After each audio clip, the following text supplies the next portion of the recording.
और खुद United states का जो उनका संविधान है यूएस का कि बगैर कांग्रेशनल परमिशन के वो जंग नहीं कर सकते बॉम्बिंग, उन्होंने उसका वायलेशन किया। और उन्हीं का इंटेलिजेंस डिपार्टमेंट, यूएस का इंटेलिजेंस डिपार्टमेंट ने कहा कि ईरान तो न्यूक्लियर वॉरहेड वेपन्स के करीब नहीं था। अमेरिका ने ईरान पर हमला किया तो भड़क गए भाईजान। इस वीडियो में आपको हम बताएंगे कि ओवैसी ने अमेरिका पर किस तरह से हमला बोला है। नमस्कार, 4 PM पर आप सभी का स्वागत है। दोस्तों, आज दुनिया में वर्ल्ड वार जैसे हालात हैं। दुनिया के कई देशों में टकराव देखने को मिल रहा है। एक समय जैसे रशिया यूक्रेन के युद्ध की चर्चा थी, हालांकि दोनों देशों के बीच अभी भी हालात ठीक नहीं है। तो उससे कहीं ज्यादा चर्चा ईरान इजराइल युद्ध की है।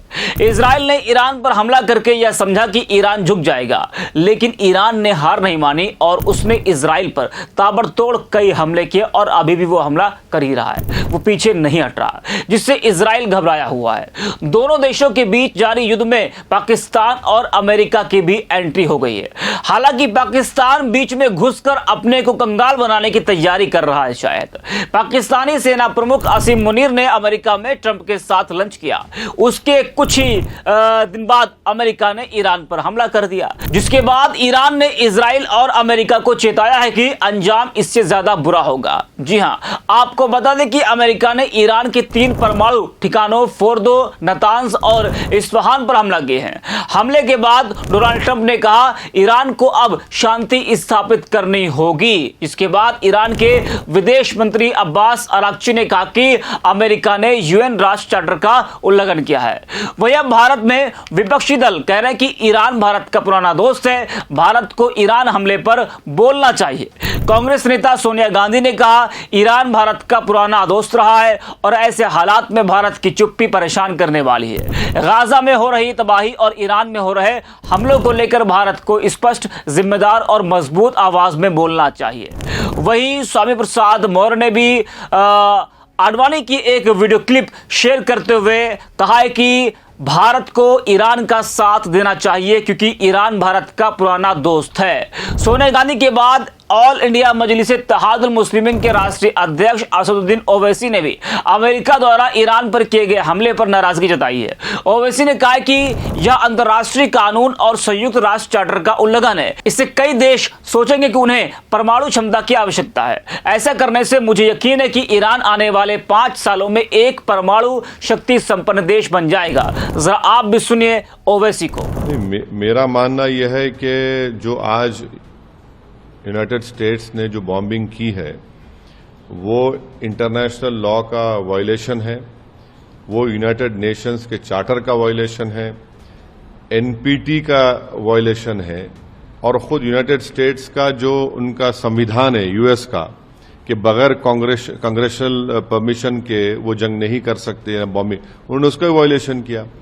और उन्हीं का इंटेलिजेंस डिपार्टमेंट, यूएस का इंटेलिजेंस डिपार्टमेंट ने कहा कि ईरान तो न्यूक्लियर वॉरहेड वेपन्स के करीब नहीं था। तुलसी गबार्ड का स्टेटमेंट है। ये सिर्फ एक फसाड क्रिएट किया गया। मकसद एक ही है कि इजराइल जो बेंजामिन नेतन्याहू जो फलस्तीनियों का एक खस्साब बन चुका है, बुच्चर बन चुका है, जो जेनोसाइड हो रहा है, एथनिक क्लेंसिंग हो रहा है, उसको कवर अप करने के लिए किया गया। 55,000 लोग मारे गए, अभी मर रहे हैं वहां पर, आप उसकी बात नहीं करते। तो ये बॉम्बिंग से अगर यूएस ये समझ रहा है कि डिटरेंस होगा, नहीं होगा। आप देखना आइंदा 5-10 साल में ईरान 90% एनरिचमेंट करेगा।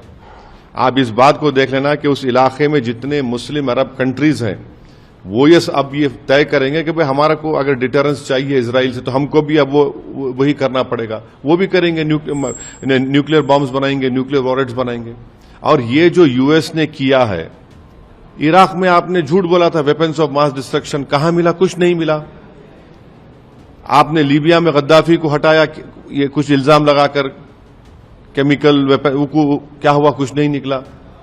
तो आप ये जो इंस्टेबिलिटी क्रिएट कर रहे हैं, ये इंस्टेबिलिटी आपको ही महंगी पड़ेगी। अगर कल वहां पर जंग हो जाएगी उस इलाके में, जो अब पूरे आसार नजर आते हैं, तो फिर पूरा इलाका एक आग की झोंक में होगा। और वहां पर 60 लाख से ज्यादा भारत के लोग काम करते हैं उस तमाम कंट्रीज में। हमारे इंडियन कंपनीज का इन्वेस्टमेंट है उन कंट्रीज में।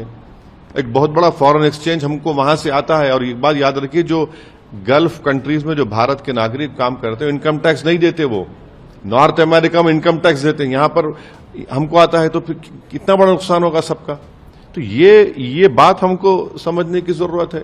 और आखिरी बात यह है कि इसीलिए पाकिस्तान ने नोबेल पीस प्राइज के लिए कहा था, और इसीलिए क्या उनका जो जनरल था जाकर ट्रंप के पास बैठकर खाना खाया था, तब उनको ये तो सब एक्सपोज हो गए यहां से लेके वहां तक। नहीं, पाकिस्तानी मुस्लिम आवाम को नहीं, पाकिस्तान के देखिए, पाकिस्तान ने फॉर्मल कहा ना कि हम ट्रंप के लिए नोबेल पीस प्राइज बोलेंगे, तो क्या इन्होंने इसीलिए कहा था, इसीलिए कहा कि उनको नोबेल पीस प्राइज मिलना चाहिए इस आदमी को, इस प्रेसिडेंट को, जिसने अपने ही देश के संविधान का वायलेशन किया, यूनाइटेड नेशन चार्टर का वायलेशन किया, इंटरनेशनल लॉ का वायलेशन किया, एनपीटी का वायलेशन किया।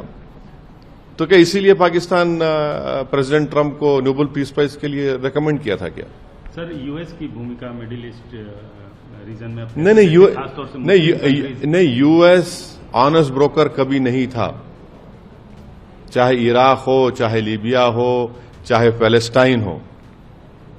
और ये जो गजा में जेनोसाइड हो रहा है, जो एथनिक क्लेंसिंग हो रही है एक रेसिस्ट स्टेट की तरफ से, उस पर तो यूएस बिल्कुल खामोश बैठा हुआ है।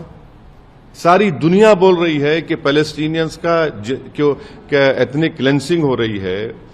माने अगर वो लोग खाना लेने जा रहे हैं तो गोलियां चलाकर उनको मार रहे हैं। तो सुना आपने, ईरान इजराइल जंग में आखिरकार अमेरिका की एंट्री हो गई है। उसके बाद किस तरह से अमेरिका पर ओवैसी बरसे हैं वो भी आपको हमने बताया। अमेरिका ने 3 ईरानी परमाणु केंद्रों पर हमला किए। हमले के बाद ईरान ने इजराइल पर 20वीं मिसाइल लहर में खैबर शेकन मिसाइलों से हमला किया। बेन गुरियन हवाई अड्डे और सैन्य ठिकानों को निशाना बनाया। यह हमला अमेरिका के ईरान के परमाणु ठिकानों पर हवाई हमलों के बाद में हुआ। आपको बता दें कि आज की दुनिया लगातार तनाव और टकराव के दौर से गुजर रही है। एक तरफ रूस यूक्रेन युद्ध खत्म होने का नाम नहीं ले रहा है, वहीं दूसरी ओर इजराइल और ईरान के बीच हालात तेजी से बिगड़ते जा रहे हैं। ऐसे में आम लोगों के मन में एक सवाल लगातार घूम रहा है, क्या तीसरा विश्व युद्ध शुरू हो गया है? जी हां, तो इस तरह के जो सवाल है वो इस वक्त लोगों के मन में आ रहे हैं। तो इस वीडियो में इतना ही। आप देखते रहिए 4 PM।